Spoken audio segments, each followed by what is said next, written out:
All right, guys, if you hold XRP, you definitely need to watch this video because yesterday was absolutely insane. However, if you were watching my videos, you would have understood that the massive dump that the markets took yesterday was very likely. If you go back a few videos, I was telling you guys that if we lost this line of support, that we were likely going to go down and touch this line of support on our downward trending channel, going down to the 140s range. And I also mentioned that we could dip below our line of support temporarily, which we did. And now we are back in structure. Funny enough, we're back in our channel after a major liquidation event, coming down to about $1.11 on XRP.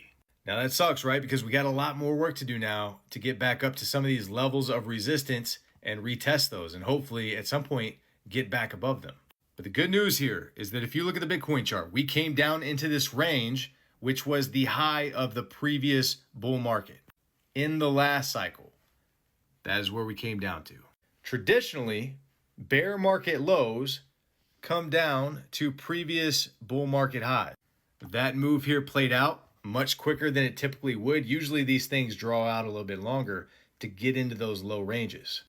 This cycle, Bitcoin has just absolutely dumped right down into the range that we needed to be. That's not to say that we cannot go lower. But guys, we could already very well be at the bear market lows, get the Clarity Act, and start to see recovery and go into our next cycle, testing new all-time highs and hopefully mimic the dot-com boom back in the 90s. When the Telecom Act passed, internet companies experienced a 3-year bull run. And now we are looking at that same possibility with the crypto and blockchain industry following the Clarity Act. So let me know down below, do you guys want a 3-year bull run for your crypto bags?